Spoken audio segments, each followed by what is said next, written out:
అందరికీ నమస్కారం. నా పేరు రమ. వెల్కమ్ టు కథా సుధాబై రమ. 'నీతో చుంబనమే' 53వ భాగం. రచయిత సునందారాం గారు. మరి రూపీయే మధు అని అర్థమవుతున్నా కూడా సిద్ధు ఎందుకు ధైర్యం చేయలేకపోతున్నాడు? మధు ఎందుకు సిద్ధుని చూసి కూడా దగ్గరికి రాలేకపోతుంది? మరి వీళ్ళిద్దరూ కలుసుకుంటారా లేదా? తర్వాత ఏం జరగబోతుందో చూద్దామా? ఆమె ముఖం పూర్తిగా కాకపోయినా ఓ వైపు మాత్రమే కనిపిస్తే చూడ్డానికి అచ్చు మధులా అనిపించిన ఆమె రూపానికి సిద్ధు కళ్ళు ఆశ్చర్యంతో పెద్దవైతే ఆలోచిస్తూ మరోసారి ఆమెను చూడబోయేంతలోనే ముఖాన్ని కప్పేసుకుంటుంది రూపి. సార్, ఇదే మా స్కూల్. కారు ఆపండి అని అప్పటి వరకు ఫ్రెండ్స్తో మాట్లాడుతున్న సింగ ఆలోచనలో ఉన్న సిద్ధు భుజం పట్టి కదపడంతో తేరుకొని కారు ఆపి చుట్టూ చూస్తాడు. చూడ్డానికి 3 గదులతో ఉన్న చిన్న స్కూల్ అది. చుట్టుపక్కల ఉన్న తండాల నుంచి కూడా దాదాపుగా వందల మంది పిల్లలు అక్కడ నడుచుకుంటూ వస్తూ కనిపించడంతో, ఇంతమంది పిల్లలకు అంత చిన్న స్కూలా అని ఆశ్చర్యంగా అడుగుతూ రూపీ వైపే చూస్తాడు. చిన్న నవ్వు నవ్వి సమాధానం చెప్పకుండా కార్ దిగిపోతుంది రూపీ. బాబు, అసలుకైతే ఈ బడి కూడా ఈ అమ్మి కష్టపడితే వచ్చింది బాబు.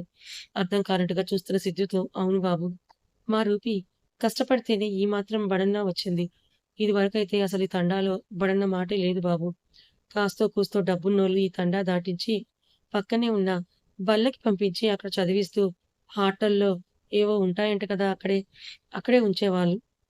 మరి కొంతమంది పిల్లల్ని వదిలిపెట్టి ఉండలేక అసలు బడికే పంపించేవాళ్ళు కాదు. కానీ ఈ రూపీ వచ్చాక ఈ రూపీ పుణ్యమా అని పిల్లలకు చదువు వల్ల ఏమేమి ఉపయోగాలుంటాయో చెప్పి, పిల్లలు చదువుకోకపోతే కలిగే నట్టాల గురించి చెప్పి, మా గూడానికి పెద్దని కలిసి ఆయనతో మాట్లాడి గవర్నమెంటోడికి బడి కోసం ఏవేవో కాగితాలు ఇచ్చి మొత్తానికి బడి మేమే కట్టుకుంటామని వాళ్ళ చేత అంగీకార పత్రాలేవో రాయించుకొని, మేమే తలా కొంచెం డబ్బులేసుకుంటే కానీ, ఈ 4 గోడలకి మధ్యలో ఉన్న ఈ బడి రాలేదు. మొదట్లో ఎవరు పంపించడానికి ముందుకు రాకపోయేసరికి, రూపీనే ఇంటింటికి పిల్లల్ని తీసుకొనొచ్చి పాఠాలు చెప్పేది. తర్వాత అందరూ తమ పిల్లల ప్రవర్తనలో మార్పును చూసి, వాళ్ళు చదవడం, రాయడం, చిన్న చిన్న లెక్కలు చెప్పడం చూసి, అందరూ పిల్లల్ని బడికి పంపించడం మొదలుపెట్టారు. అందుకే బాబు. బడి చిన్నదయింది. పిల్లలు పెరిగిపోయారు. ఆ గవర్నమెంటోడితో ఆ యమ్మీ ఏవో కాగితాలు పంపుతూనే ఉన్నారు. కానీ వాళ్ళే ఇక్కడ బడి కట్టడానికి ఏవేవో సాకులు చెప్తున్నారు. ఆ పెద్దాయన మాటలు వింటున్న సిద్ధుకి ఇక్కడికి స్కూల్ కట్టించడం గురించి అతనే స్వయంగా ఎడ్యుకేషనల్ మినిస్టర్‌తో మాట్లాడాలని నిర్ణయించుకొని వెళ్ళబోయేవాడు కాస్త వెనక్కి తిరిగి, మరి రూపీ ఎలా చదువుకుంది అని అనుమానంగా అడుగుతాడు. సిద్ధు మాటలకు ఆ పెద్దాయన నవ్వి, చెప్పాను కదా బాబు! మాకు ఆ యమ్మీ దేవుడిచ్చిన బిడ్డ అని. అందుకోసమే ఆ యమ్మకి మా గూడెం తల్లి పేరు పెట్టామని నవ్వుతూ చెప్పి కారెక్కి కూర్చుంటాడు. ఆయన్ని రూపీ గురించి వివరంగా అడగాలనుకునే ఇంతలో అజయ్ నుంచి కాల్ రావడం, ఆ కైలాష్ పోలీసులు దొరికాడని చెప్పడంతో ఎక్కడ ఏంటని వివరంగా అడుగుతూ ఇంతలోనే ఆ పెద్దాయన గూడెం రావడంతో దిగిపోతాడు. ఆయనకు థాంక్స్ చెప్పి మరోసారి వీలైతే వచ్చి వెళ్తుండండి బాబు అని చెప్తున్న ఆయన మాటలకి నవ్వుతూ అలాగే అని చెప్పి కార్ స్టార్ట్ చేసుకొని కమిషనర్‌కి కాల్ చేసి మాట్లాడుతూ అక్కడి నుంచి వెళ్ళిపోతాడు సిద్ధు. సిద్ధు గమనించిన విషయం ఏమిటంటే, సిద్ధు అక్కడి నుంచి వెళ్ళేంత వరకు రూపీ చూపు అతన్ని దాటిపోలేదని, సిద్ధు అక్కడున్నంత సేపు రెప్ప కొట్టడం మర్చిన దానిలా అతన్ని చూస్తూనే ఉండిపోయిందని. అజయ్ సిద్ధు పిలుపుకు తల తిప్పి చూసిన అజయ్ ముఖంలో అసహనం కనిపించడంతో ఏమైందని అడుగుతాడు. ఆ కైలాష్ పోలీసుల దగ్గర నుంచి తెలివిగా తప్పించుకున్నాడని కోపంగా చెప్పి మంచి ఛాన్స్ మిస్ అయిందని అసహనంగా ఫీలవుతాడు. అజయ్‌ని టెన్షన్ పడొద్దని చెప్పి కమిషనర్ గారితో మాట్లాడానని, ఆ కైలాష్ ఎక్కడ కనిపించినా, పట్టించినా వారికి నగదు బహుమతి ఇస్తామని అనౌన్స్ చేయించారని, ఖచ్చితంగా వాడు ఈసారి మన చేతికి దొరుకుతాడని నచ్చచెప్పి పాపని చూసి చాలా రోజులే అవడంతో అజయ్‌తో కలిసి ఇంటికి వెళ్తాడు సిద్ధు. సిద్ధు ఇంట్లో అడుగుపెట్టడంతోనే మామ అని పిలుస్తూ 1 ఇయర్ బుజ్జిది బుడిబుడిగా అడుగులు వేస్తూ సిద్ధు దగ్గరికే తడబడుతూ వస్తుంది. బంగారం అని పాప ముఖం నిండా ముద్దులు కనిపించి ఆమ్ తిన్నావా బంగారం అని అడుగుతాడు. ఆ మామ, ఊ తిందువు రానే పెళ్తా అని బుజ్జిదే చేతిని డైనింగ్ టేబుల్ వైపు చూపించడంతో సిద్ధు కూడా వెళ్ళక తప్పదు. ఎందుకంటే వద్దని చెప్తే బుజ్జిది అలకపాన్పు ఎక్కి మాట్లాడడం మానేస్తుంది కదా! అందుకు. తనే సిద్ధు డైనింగ్ టేబుల్‌పై కూర్చోబెట్టడంతో ప్లేట్‌లో బుజ్జి చేతులతో అన్నం, కూరలు వేసి కలిపి మామ ఆ పట్టు అని నోటికి అందిస్తుంది. తనే మరో అమ్మలా మారి తినిపిస్తున్న మేనకోడలి ప్రేమకు పొంగిపోతూ చేతికి ముద్దు పెట్టి సిద్ధు కూడా పాప నోటికి మరో ముద్ద అందించడంతో కాదనకుండా తింటుంది.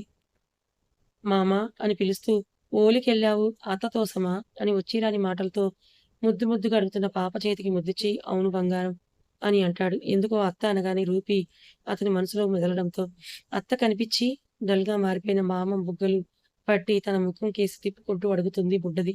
"లేదు బంగారం. మళ్ళీ బావ? బావ కూడా అత్తతో పాటే ఉండుంటాడు కదా బంగారం. అత్త కనిపిస్తే బావ కూడా కనిపిస్తాడు" అని చెప్తూ సింగ గుర్తుకు రావడంతో చిన్నగా విచ్చుకుంటాయి అతని పెదవులు. మామ ఎందు నవ్వి సిద్ధుతో పాటే నవ్వుతూ అడుగుతుంది. "ఏం లేదులే బంగారం. మరిప్పుడు మామ బొజ్జ కూడా నిండిపోయింది కదా! మరిద్దరం వెళ్లి బొజ్జుందామా?" అని కితకితలు పెడుతూ నవ్వించి ఎత్తుకుని గదిలోకి తీసుకెళ్తాడు. మామ గుండెలపై పడుకున్న బుడ్డది. సిద్ధు లేనన్ని రోజులు ఇంట్లో జరిగినవన్నీ కథలు కథలుగా చెప్పి, "మీ తెల్లి బ్యాడ్. నన్ను తొత్తి" అని కోపం కొంచెం అలక కొంచెం కలిపి మూతి ముడుస్తుంది. కోడలి మాటల్ని శ్రద్ధగా వింటూ ఊకొడుతూనే మెల్లిగా నిద్రలోకి జారుకుంటాడు సిద్ధు. మా అమ్మ తనకంటే ముందే పడుకోవడంతో జో కొడుతూ బుజ్జిది కూడా అలాగే మామ గుండెల మీదే పడుకొని నిద్రపోతుంది. సాయంత్రం వరకు స్కూల్లో గడిపిన రూపి సింహాన్ని తీసుకుని ఇంటికి బయలుదేరుతుంది. ఓ తండాని దాటి మరో తండాలోకి అడుగుపెట్టిన రూపి దారికొచ్చి అడ్డుగా నిలబడతాడు రావణ్. అతన్నక్కడ చూడ్డంతోటే రూపి ముఖం చిట్లిస్తే మధ్యలోకొచ్చి నిలబడతాడు బుడ్డోడు. "రేయ్! ఎందుకొచ్చావు? వెళ్ళిపో ఇక్కడి నుంచి. మా అమ్మతో నీకేం పని" అని కోపంగా అడుగుతూ వాడి పొట్టలో పంచెస్ ఇస్తాడు. 4 ఏళ్ల పిల్లాడి చేతి దెబ్బలు, కండలు తిరిగిన అతని బండ బాడీకి సూది గుచ్చిన ఫీలింగ్ కూడా కలగకపోతుంటే వాడిని పక్కకు నెట్టేసి రూపీ చేయి పట్టుకుంటాడు. ఏపుగా పెరిగిన బత్తాయిలా భలే ఉంటావే నువ్వు. ఓసారి ఒప్పుకోవే. లగ్గం చేసుకొని స్వర్గం చూపిస్తాను అని రూపీని పైనుంచి కింద వరకు పైనుంచి కింద వరకు చూస్తున్న వాడి చూపులు చిరాకు తెప్పిస్తుంటే ముఖం తిప్పుకొని వాడిని చేత్తో మిదిలించి కొట్టి అక్కడి నుంచి వెళ్ళబోతుంది. ఈసారి చీర కొంగ పట్టుకున్న వాడిని లాగిపెట్టి ఒక్కటి కొట్టి, "రేయ్! నీకోసారి చెప్తే అర్థం కాదా? నా జోలికొస్తే మర్యాదగా ఉండదు చెప్తున్నాను" అని చీర వాడి చేతిలో నుంచి విడిపించుకోవాలని చూస్తుంది. వదలకుండా మరికాస్త గట్టిగా పట్టు పెంచి, "నేను నీతో చాలా సార్లు చెప్పాను కదే! ఈ రావణ్ చూపు పడిన పిల్ల నా ఆకలి తీర్చందే ఎక్కడికి తప్పించుకోలేదని. కానీ నిన్నెందుకో అందరిలా నా చూపు పడగానే నా పక్కలోకి లాక్కెళ్ళలేదే. లగ్గం చేసుకొని పక్క పంచుకుంటూ పడక సుఖం చూపిస్తానంటే ఒప్పుకోవేంటే? అయినా ఇవాల్టితో నీకిచ్చిన గడువు పూర్తవుతుంది. మర్యాదగా రేపటికి ఏదో ఒకటి విషయం తేల్చి పడేయాలి. నువ్వు అవునన్నా, కాదన్నా రేపు రాత్రికి నువ్వు నా పక్కలో ఉంటావని" పెద్దగా నవ్వుతూ చెప్పి రూపీ నడుంపై చెయ్యి వేయబోతుంటే వెనక్కి వెనక్కి జరిగి అతన్ని కాల్చేసేలా చూస్తుంది.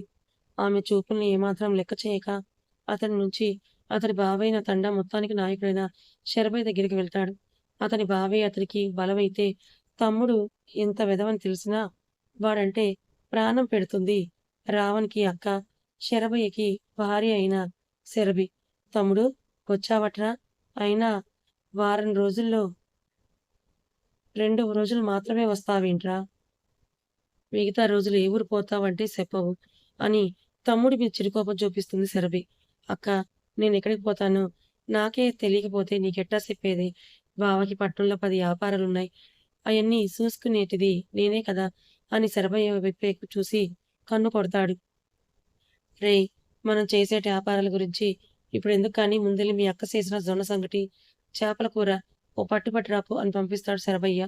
వీడి వల్ల అక్కడ నా గంజాయి యాపారాలు బాగా సాగుతున్నాయని ఎర్రచందనం పక్క దేశాలకు పంపడానికి వీడికి పట్నంలో పెద్ద రాజకీయ నాయకులతోటి పరిచయాలున్నాయని ఈ పోరంబోగ్గాడిని ఇక్కడ రానిస్తున్నాను కానీ లేదంటే ఎప్పుడే తన్ని తరిమెద్దును. ఈ తండాలో వీడు చేసే బోకు పనులకు తలెత్తుకోలేకపోతున్నాను. వీడంత బోకు వీడంత తోడు లేడని ధీమాగా ఆ తండాలో చేయకూడని పనులన్నీ చేసి నా ప్రాణం తీస్తున్నాడు. ఇప్పుడు వీడి కన్నా రూపీ మీద పడింది. అసలే చదువుకున్న పిల్ల. వీడి మీద పోలీస్ కేసు పెడతానంటే వీడి గురించిన నిజాలన్నీ ఎక్కడ బయటపడతాయో అని ఆ పిల్లకి నచ్చచెప్పి ఇన్నాళ్ళు ఆపాను. వాడు రేపటితో ఆ పిల్లకిచ్చిన గడువు పూర్తవుతుంది. వీడు రేపు ఆ పిల్లని ఏం చేత్తాడో ఏటో! వీడి గురించి తెలిసినా నా పెళ్ళాం వీడిని కుక్కపిల్లలా ముద్దు చేస్తూ ఇంకాస్త నెత్తికెక్కించుకుంటుంది అని తలకొట్టుకొని ఏం చేయాలని ఆలోచిస్తూ రూపీ ఇంటి వైపు వెళ్ళేలోపే ఎదురవుతుంది రూపీ. "నమస్తే పెద్దయ్య." "ఆ! నమస్తే తల్లి బావున్నావా? నేనే నీ కాడికి రావాలని బయలుదేరానో లేదో నువ్వే ఇట్టా వచ్చావని" నవ్వలేక నవ్వుతాడు ఆయన. "చూడండి పెద్దయ్య, మీ మాట మీద గౌరవంతో మీ బావమరిది నా విషయంలో ప్రవర్తిస్తున్న తీరుకి, చేస్తున్న పనులకి అతన్నేం చేయకుండా ఉండిపోతున్నా. లేదంటే అతని గురించి తండా పెద్దలందరికీ ఈ విషయం చెప్పి తగిన శిక్షను వేయించేదాన్ని. పట్నం వెళ్లి పోలీసులకు కంప్లెయింట్ ఇవ్వడం కూడా నాకు పెద్ద పని కాదు. మీ బావమరిది రావణ్‌కి మీరు భయం చెప్పుకుంటారో, లేదంటే నన్నే ఏదో ఒకటి చేసుకోమంటారో చెప్పండి. ఓ పెళ్ళై పిల్లాడు ఉన్న అమ్మాయితో మాట్లాడకూడని మాటలు మాట్లాడుతూ నాతో అసభ్యంగా ప్రవర్తిస్తున్నాడు వాడు. రేపటిలోగా నేను వాడిని పెళ్లి చేసుకోకపోతే వాడు నన్ను అని అంతకంటే చెప్పలేనట్టుగా చిరాగ్గా మొక్క పెట్టి చూస్తుండిపోతుంది మధు. చూడమ్మా, వాడి పేరుకి నా బావమరిది, కానీ నా పెళ్ళానికి వాడికి వయసులో 15 సంవత్సరాలు తేడా ఉండడంతో, పైగా వాడు పుట్టగానే వాళ్ళ అమ్మ, అయ్య చచ్చిపోయారని నా పెళ్ళాం వాడిని కొడుకు కన్నా ఎక్కువగా గారాబం చేసి చెడగొడుతోంది. వాడు చేసే పనికిమాలిన పనుల గురించి తెలిసి కూడా ఏమీ చేయలేకపోతున్నాను. పైగా వాడు ఎవరు చెప్పినా వినే రకం కాదమ్మా. ఎవరు ఏమన్నా వాడికి నచ్చిన పని ఖచ్చితంగా చేసి తీరేదాకా వదిలిపెట్టడు వాడు. అందుకనే హా! అందుకని ఏంటి పెద్దయ్యా? చెప్పలేక నీళ్లు నములుతూ నిలబడిన ఆయన్ని చూస్తూ అడుగుతుంది. ఏం లేదు రూపీ. నువ్వు ఈ 2 రోజులు వాడికి కనిపించకుండా ఉంటే, ఆ తర్వాత వాడిని నేనేదో ఒక పని మీద పట్నం పంపించి 3 నెలల వరకు మన తండా వైపు రాకుండా చేస్తానని నచ్చచెప్పాలని చూస్తాడు. అంటే ఏంటి పెద్దయ్య మీరనేది? ఈ తండాకి పెద్దవారైన మీరు అనాల్సిన మాటలేనా ఇవి? వాడి కోసం నన్ను దాక్కోమని చెప్తున్నారా? అమ్మా! నా ఉద్దేశ్యం అది కాదు తల్లి. వాడెంత దుర్మార్గుడో, దుష్టుడో నాకంటే బాగా నీకే తెలుసు. మన తండాలో వాడు కన్నుపడ్డ ఆడదాన్ని సొంతం చేసుకోకుండా వాడిని ఆపడం ఎవరి వల్ల కాలేదు.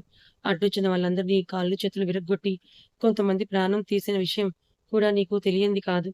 వాడి ఆగడాలు చూస్తున్నా నేనేమీ చేయలేకపోతున్నానమ్మా. ఎందుకంటే వాడికి కానీ, వాడి పనులకు కానీ అడ్డురానంత వరకే వాడి బావగా నా మాటకు గౌరవం, నా గొంతులో ప్రాణాలు ఉంటాయని. వాడికెదురు తిరిగితే వాడికంటే ముందు నా పెళ్ళామే నన్ను చంపినా ఆశ్చర్యపోవాల్సిన పని లేదని భయంగా చెప్తాడు ఆ తండా పెద్ద శరభయ్య. ఆయన మాటలు వింటున్న రూపి ఆలోచనలో పడితే, "ఓ బావోయ్! అక్కడ చీకట్లో ఏం చేస్తున్నావు? ఎవరితో మాట్లాడుతున్నావు?" అని అడుగుతున్న రావణ్ గొంతు వినడంతోనే రూపీకి భయంగా అటువైపు చూస్తే శరభయ్య కరికాలలో నుంచి వణుకు మొదలవుతుంది. "సరే రూపీ, నేను చెప్పింది గుర్తుందిగా. ఈ 2 రోజులు మన తండాకి 2 తండాల అవతల ఉంటున్న పెద్ద ఇంట్లో తలదాచుకో. వీడు వెళ్ళాక నేను నీకు కబురు పెడతాను. ఈ తండాకి మాత్రమే పెద్ద మనిషిని, కానీ నా ఇంట్లో మాత్రం దేనికి పనికిరాని చవటనని" బాధగా చెప్పి రూపీని అక్కడి నుంచి పంపించేసి వెనక్కి వెళ్తాడు. "ఏంది బావా, చీకట్లో ఎవరితో మాట్లాడుతున్నావు? కొంపదీసి మా అక్కని కాకుండా ఇంకో దాన్ని ఉంచుకున్నావా ఏంది? రేయ్! ఏందిరా ఆ మాటలు? నా పెళ్ళానికి నాకు గొడవ పెట్టాలని చూస్తున్నావా ఏందిరా?" అని కోపంగా చెప్పి ఆయన లోపలికి వెళ్ళిపోతే, రూపీ ఒంటి నుంచి వచ్చే పరిమళం అతని ముక్కు పుటాలని గట్టిగా తాకడంతో రూపీ అని పెద్దగా అరుస్తాడు చుట్టూ చూస్తూ. రావణ్ గొంతుకి ముందుకు నడుస్తున్న రూపీ అడుగులు ఒక క్షణం ఆగిపోతే, ఇంట్లోకి వెళ్ళబోతున్న శరభయ్య అడుగులు వెనక్కి పడతాయి. వెంటనే తెరుకున్న రూపీ చీకట్లోనే వేగంగా నడుస్తూ ముందుకెళ్ళిపోతే, "ఏందిరా! ఇప్పుడు ఆ యమ్మి ఇక్కడెందుకుంటుందిరా?" అని కోపంగా అరుస్తూ, "రూపీ కాని కనిపించలేదు కదా!" అని భయంగా అటువైపు చూస్తూ అడుగుతాడు శరభయ్య. గట్టిగా ముక్కు పీల్చి గాల్లోని వాసన చూస్తున్న రావణ్, "వచ్చింది బావ. దాని ఒంటి నుంచి వచ్చే వాసన ఉంటుంది చూసావా? అది ఎక్కడున్నా నాకు తెలిసేలా చేస్తుంది. ఖచ్చితంగా అది ఇక్కడే ఎక్కడో ఉందని." ముందుకు వెళ్ళబోతున్న రావణ్ చెయ్యి పట్టి ఆపుతాడు. "రేయ్! నీకు మదపిచ్చితో, కామంతో కళ్ళు మూసుకొని ఏమీ అర్థం కావట్లేదు. అసలు ఈ వేళప్పుడు ఇంత చీకట్లో ఆ యమ్మి ఈడకెందుకొస్తుందిరా?" అని చిరాగ్గా చెప్తూ, "అయినా పెళ్ళై పిల్లాడున్న ఆ యమ్మితో నీకేం పనిరా? నీకు కావాల్సుంటే పట్నంలో డబ్బులిస్తే పక్కలోకొచ్చేటోళ్ళు చాలా మందే ఉన్నారు, కానీ ఇందా ఈ డబ్బు తీసుకొని ఇప్పుడే పట్నం పో" అని కోపంగా చెప్తున్న బావ చేతిని విసిరి కొడతాడు రావణ్. "చూడు బావ, నాకు డబ్బు తీసుకొని పక్కలోకొచ్చేటోళ్ళొద్దు. నాకు ఆ రూపినే కావాలి. దాన్ని పెళ్లి చేసుకొని దాన్ని సుఖపెడుతూ నేను సుఖపడతానంటే అది వినట్లేదు. దాని సంగతి రేపు అటో ఇటో తేల్చి పడేయాలి నా యాంది. దాని ఒంటి నుండి వచ్చే వాసనకే నాకొంట్లో నరాలన్నీ వేడి పుట్టి గోల చేస్తున్నాయని" మరోసారి గట్టిగా గాలి పీలుస్తూ రూపీ వెళ్ళిన వైపే అడుగులు వేస్తాడు రావణ్. కథ ఇంకా ఉంది. మరి ఇప్పుడు రూపీ పరిస్థితి ఏంటి? రూపీ రావణ్ చూస్తాడా? మరి రావణ్‌కి రూపీ చిక్కుతుందా? రూపీని కాపాడేవాళ్ళు ఎవరైనా ఉన్నారా లేదా? తర్వాత ఏం జరగబోతుందో తెలుసుకోవాలనుకుంటే ఛానెల్‌ని ఫాలో అవ్వండి. కథ నచ్చితే లైక్ చేయండి. Thank you so much.